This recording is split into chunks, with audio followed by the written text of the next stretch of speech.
So we know that Charlotte's very tired. Why is Charlotte so tired? Why?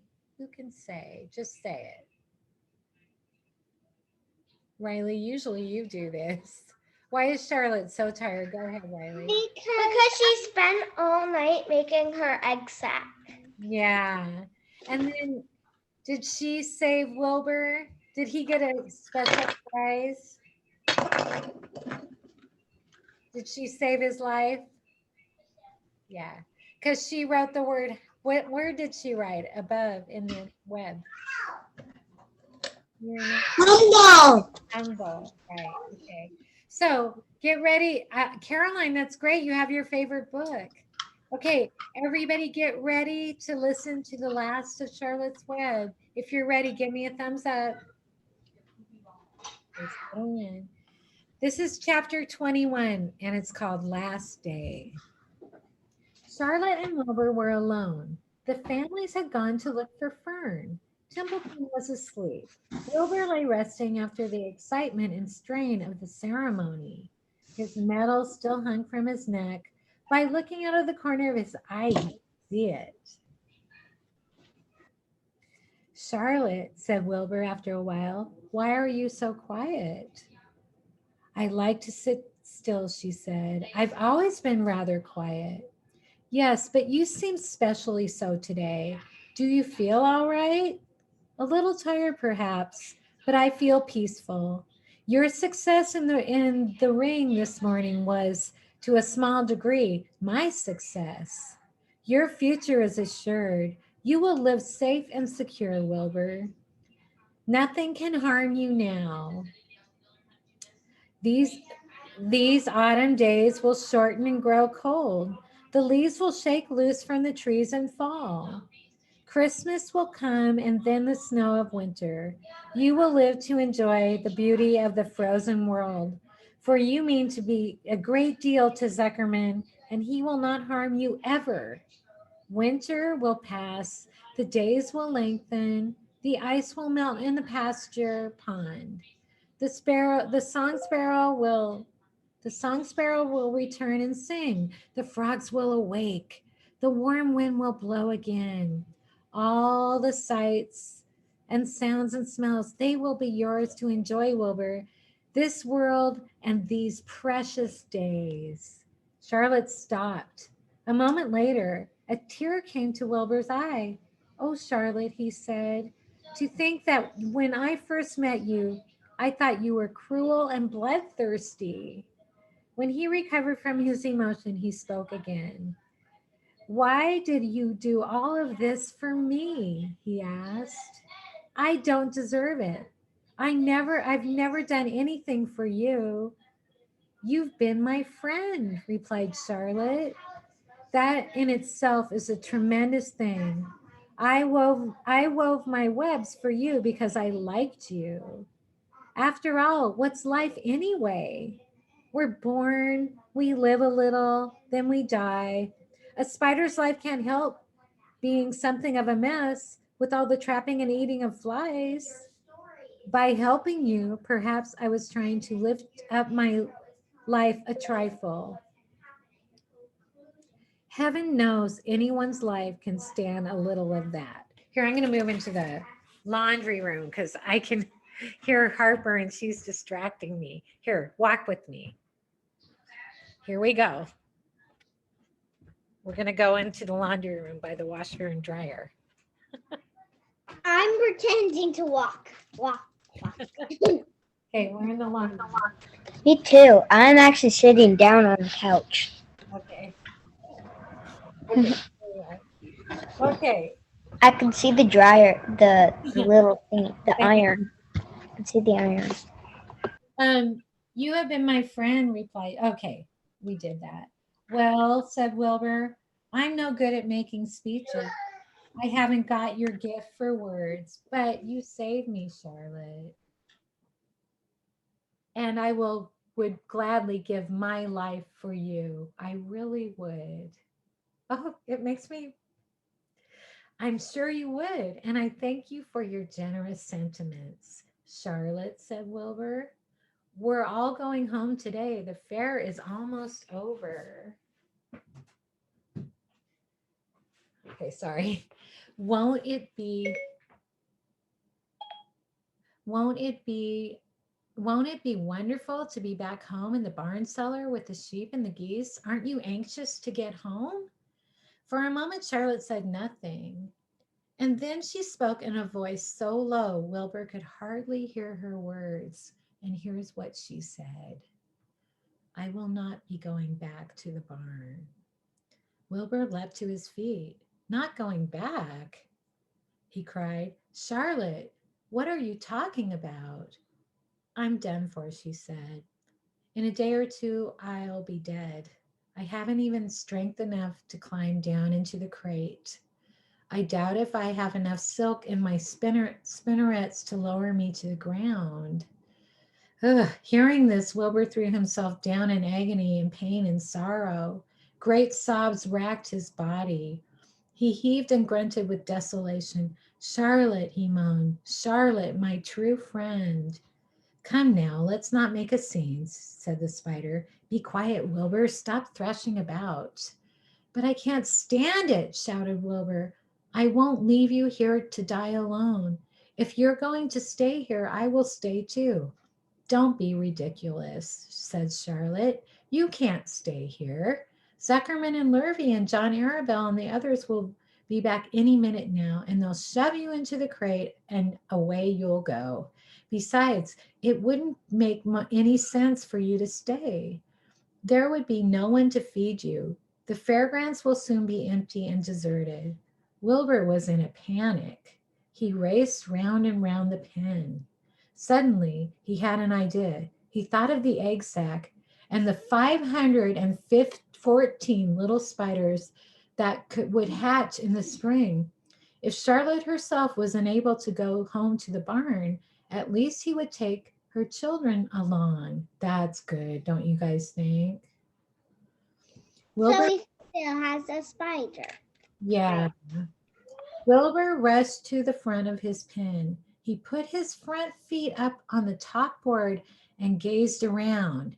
In the distance, he saw the Arabelles and the Zuckermans approaching. He knew he would have to act quickly. Where's Templeton? He demanded. He's in the corner under the straw asleep, said Charlotte. Wilbur rushed over, pushed his strong snout under the route, and tossed him into the air. Templeton, screamed Wilbur. Pay attention. The rat, surprised out of a sound sleep, looked first dazed and then disgusted. What kind of mucky shine is this? He growled. Can't a rat catch a wink of sleep without being rudely popped into the air? Listen to me, said Wilbur. Charlotte is very ill. She has only a short time to live. She cannot accompany us. Hold on a second. She cannot accompany us home because of her condition. Therefore, it is absolutely necessary that I take her egg sac with me. I can't reach it and I can't climb. You are the only one that can get it. There is not a second to be lost. The people are coming. They'll be here in no time. Please, please, please, Templeton, climb up and get the egg sac. The rat yawned. He straightened his whiskers. Then he looked up at the egg sac. So, he said in disgust, so it's old Templeton to the rescue again, is it? Templeton, do this. Templeton, do that. Templeton, please run to the dump and get a magazine clipping. Templeton, lend me a piece of string so I can spin a web. Oh, hurry, said Wilbur. Hurry up, Templeton. But the rat was in no hurry. He began imitating Wilbur's voice. Wow, what do you guys think? Do you wish Templeton wouldn't be like that? Templeton is mean. Yeah, man. Very foolish. So, yeah. Yep. So it's hurry up, Templeton, is it? He said, ho ho. And what thanks do I get for these services? I would like to know. Never a kind word of old Templeton, only abuse and wisecracks and side remarks. Never a kind word for a rat. Templeton, said Wilbur in desperation, if you don't stop talking and get busy, all will be lost and I will die of a broken heart. Please climb up. Templeton lay back in his straw. Lazily, he placed his forepaws behind his head and crossed his knees in an attitude of complete relaxation. Man, die of a broken heart, he mimicked. How touching. My. I notice that it's always me you come to when you're in trouble, but I've never heard anyone's heart breaking on my account. Oh no, who cares anything about old Templeton? Get up, screamed Wilbur. Stop acting like a spoiled child. Templeton grinned and lay still. Who made trip after trip to the dump, he asked.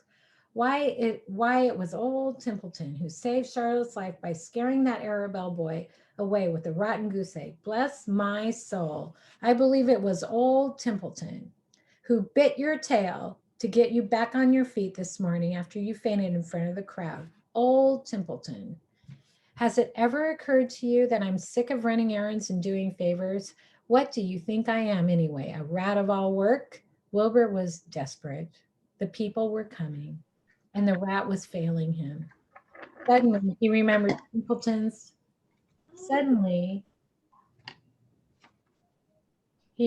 Templeton's fondness for food. Templeton, he said, I will make you a solemn promise. Get Charlotte's egg sack for me, and from now on, I will let you eat first when Lurby slaps me. I will let you have your choice of everything in the trough, and I won't touch a thing until you're through. Whoa. Do you think Templeton will go for that?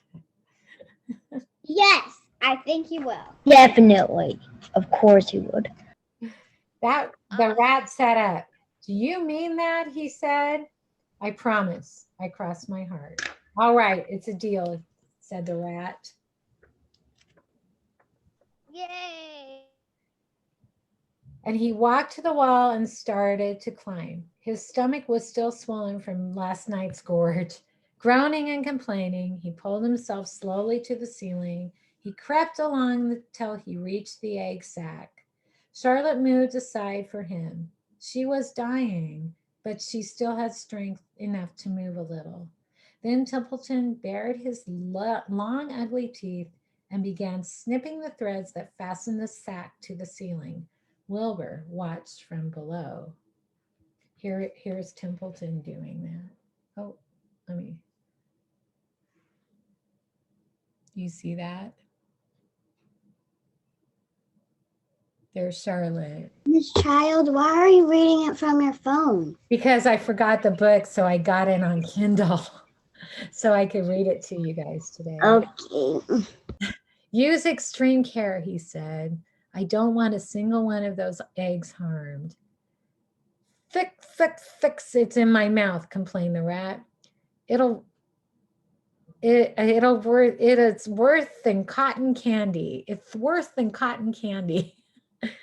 But Templeton worked away at the job and managed to cut the sack adrift and carry it to the ground, where he dropped it in front of Wilbur. Wilbur heaved the greatest sigh of relief. Thank you, Templeton, he said. I will never forget this as long as I live. Neither will I, said the rat, picking his teeth. I feel as though I've eaten a spool of thread. Well, home we go. Templeton crept into the crate and buried himself in the straw.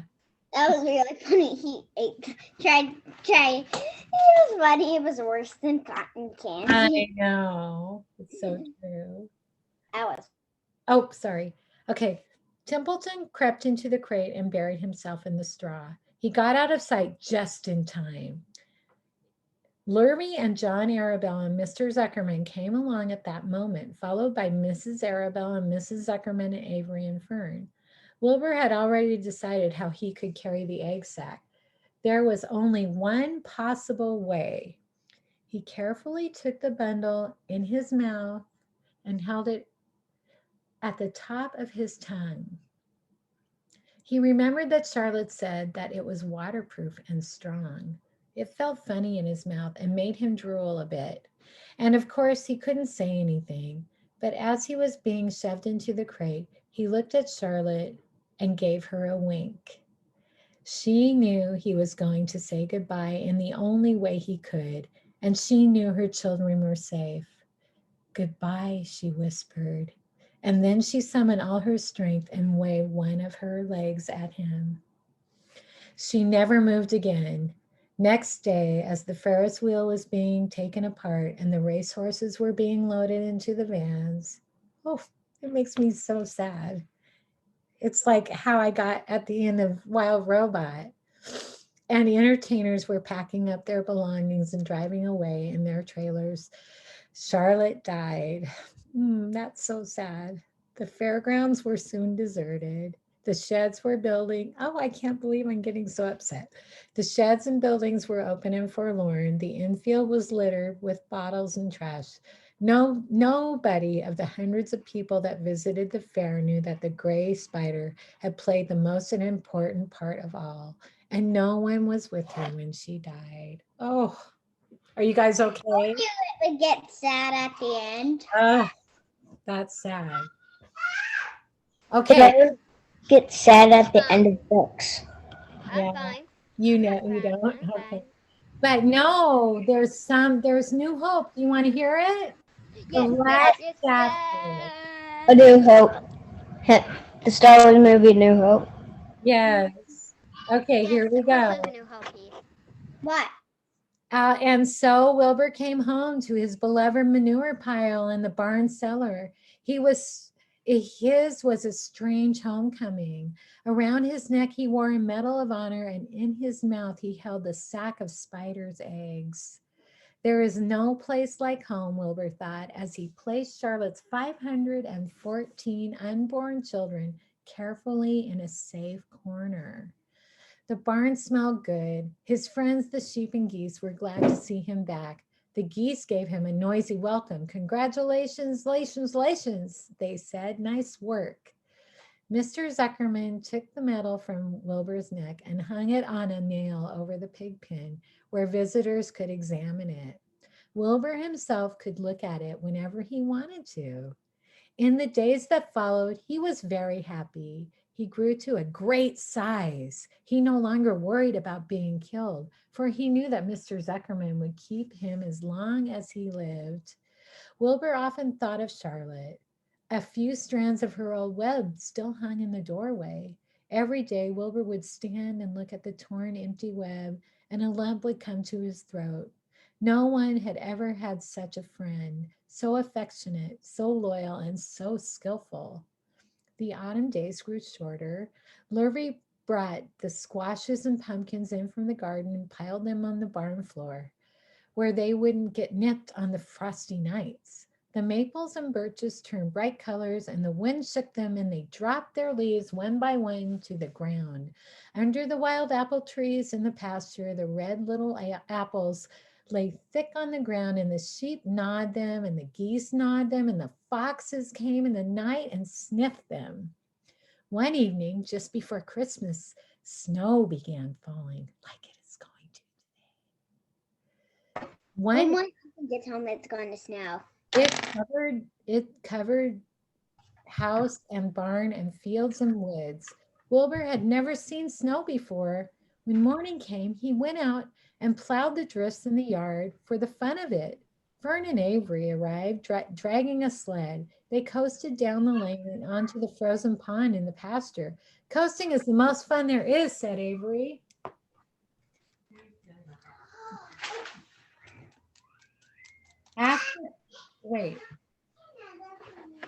The most fun there is, I left, mute yourself.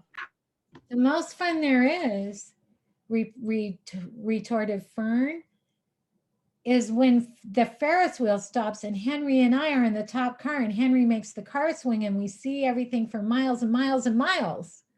Goodness, are you still thinking about that old Ferris wheel? Said Avery in disgust. The fair was weeks and weeks ago. I think about it all the time, said Fern, picking snow out of her ear. After Christmas, the thermometer dropped to 10 below zero. Cold settled on the world.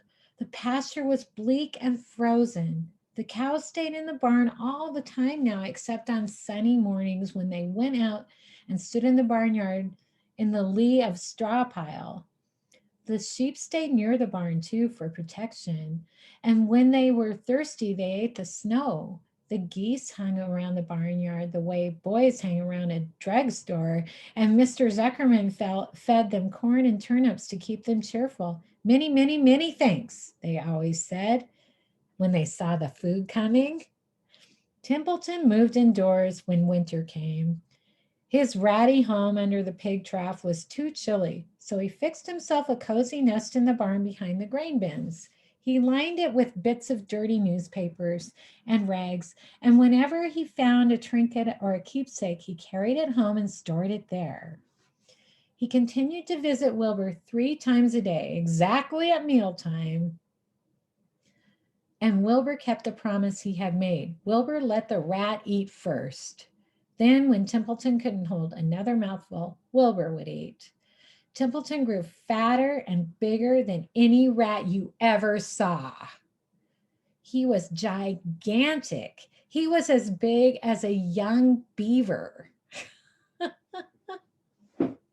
at the young beaver. He was big.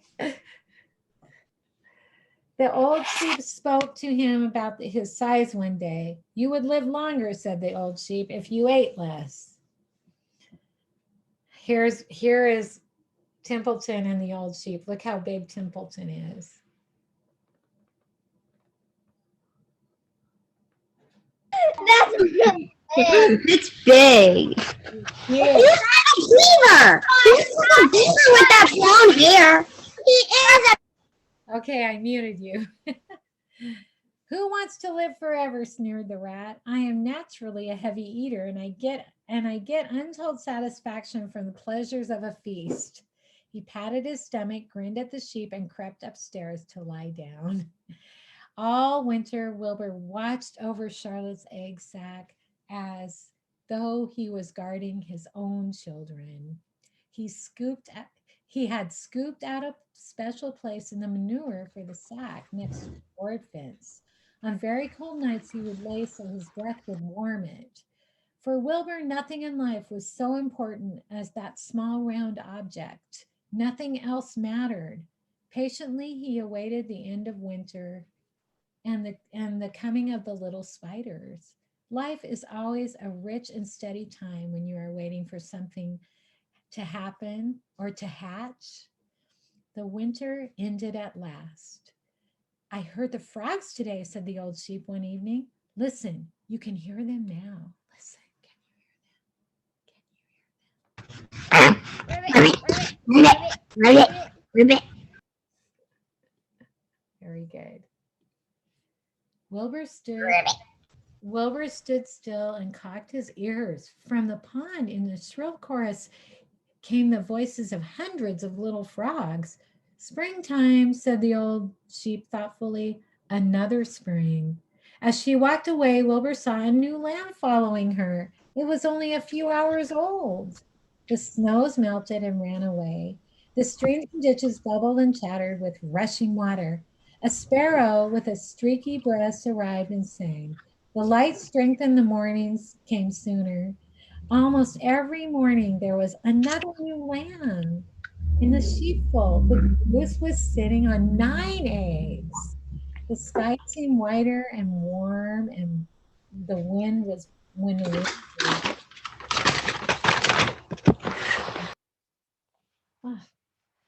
Okay, the last remaining strands of Charlotte's old web floated away and vanished. One fine sunny morning after breakfast, Wilbur stood watching his precious sack. He wasn't thinking of anything much, and as he stood there, he noticed something move. He stepped closer and he stared. A tiny spider crawled out of the sack. What? It was no bigger than a grain of sand and no bigger than the head of a pin. Its body was gray with a black stripe underneath. Its legs were gray and tan. It looked just like Charlotte. Wilbur trembled all over when he saw it. The little spider waved at him.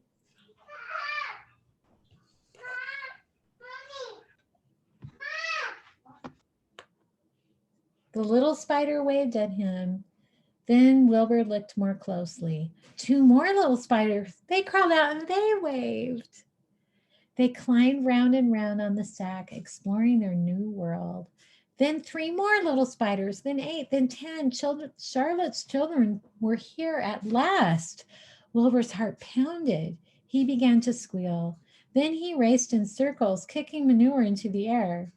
Then he turned a backflip. Then he panted on his front feet. He planted his front feet and came to stop in front of Charlotte's children. "Hello there," he said.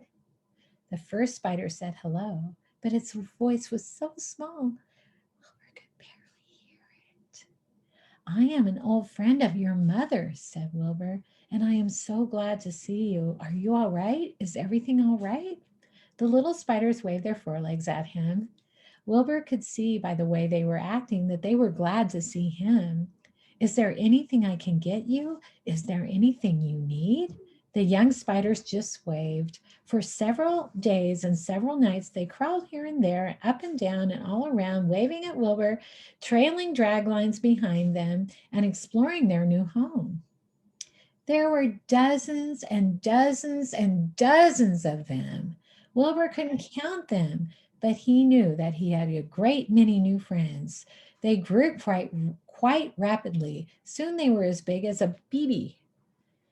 They made tiny webs near the sack. Then came a quiet morning when Mr. Zuckerman opened the north door. A warm draft of rising air blew softly through the barn cellar. The air smelled damp of earth, of the spruce woods of the baby springtime.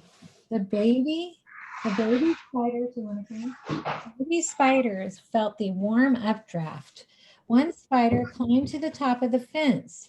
Then it did something that came as a great surprise to Wilbur. The spider stood on its head, pointed its spinnerets into the air, and let loose a cloud of fine silk. The silk formed a balloon. As Wilbur watched the spider let go of the fence and rose in the air. "Goodbye," it said, and it sailed through the doorway.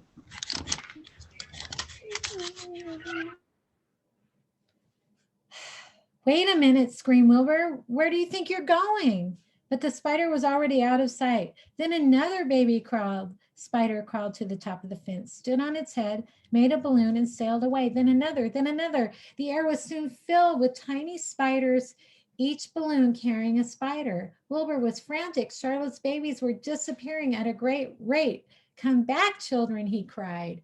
And here they are, all floating away.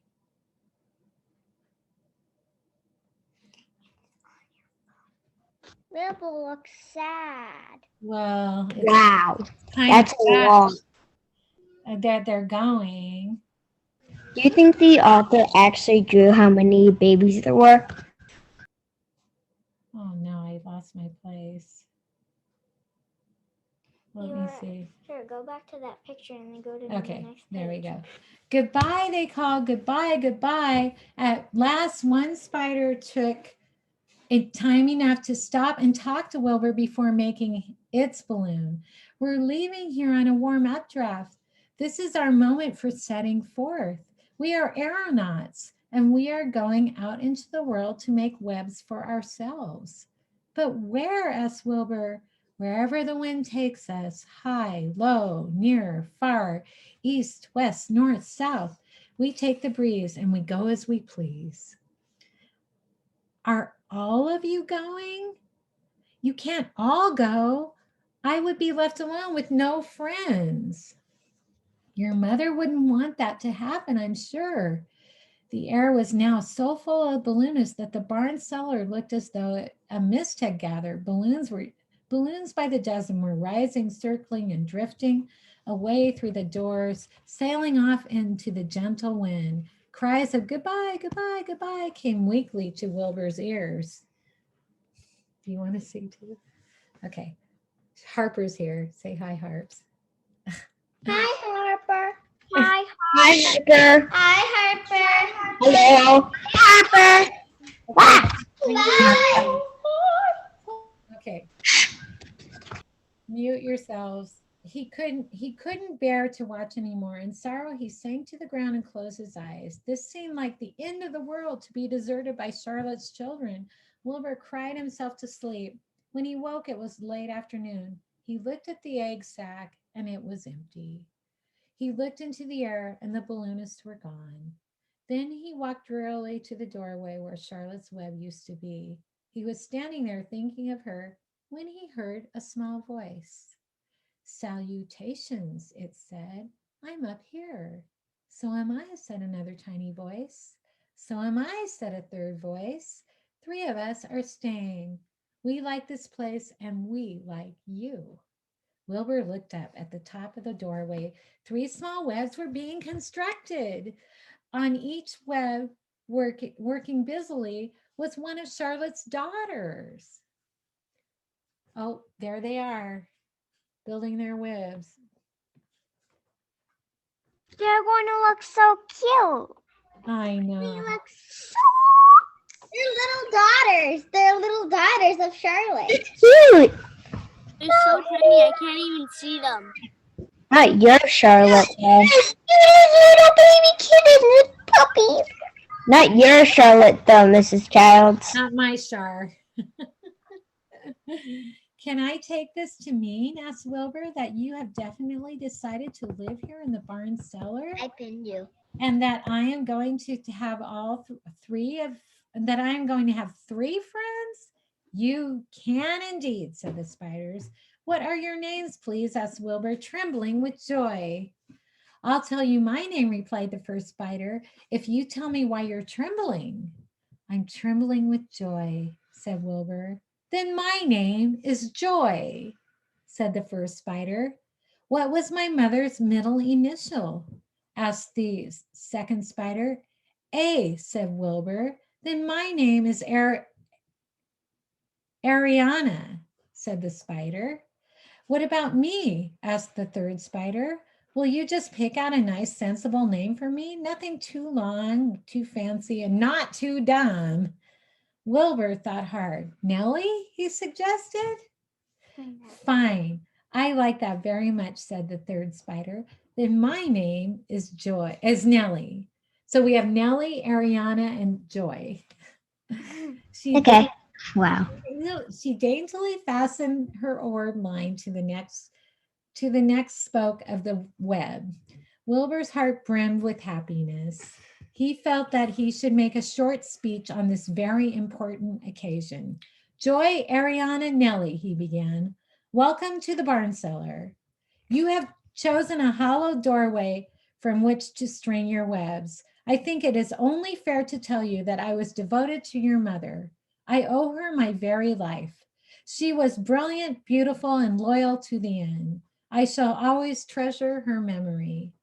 To you, her daughters, I pledge you my friendship forever and ever. I pledge mine, said Joy. I do too, said Ariana. And so do I, said Nellie, who had just managed to catch a small gnat. It was a happy day for Wilbur, and many more happy, tranquil days followed. As time went on and the months and the years came and went, he has never been without friends. Fern did not come regularly to the barn anymore. She was growing up and was careful to avoid childish things like sitting on a milk stool near a pig pen. But Charlotte's children and grandchildren and great-grandchildren, year after year after year, lived in the doorway. Each spring there were new little spiders.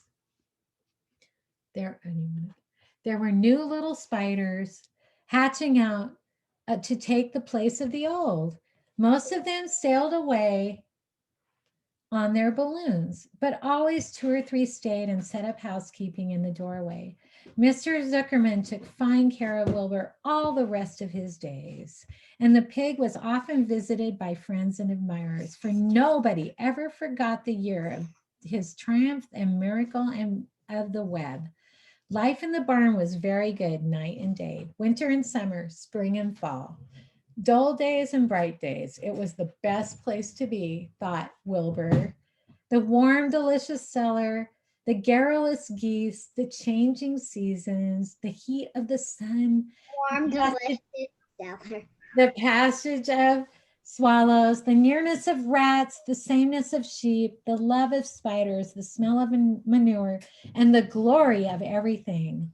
Wilbur never, oh, it makes me, Wilbur never forgot Charlotte. Although he loved her children and grandchildren dearly, none of the new spiders ever quite took her place in his heart. She was in a class by herself. It is not often that someone comes along who is a true good friend and good writer, and Charlotte was both. The end. This is Hi, Charlotte. Hi. Hi. Hi, Charlotte. That's hard. That's Harper, not Charlotte.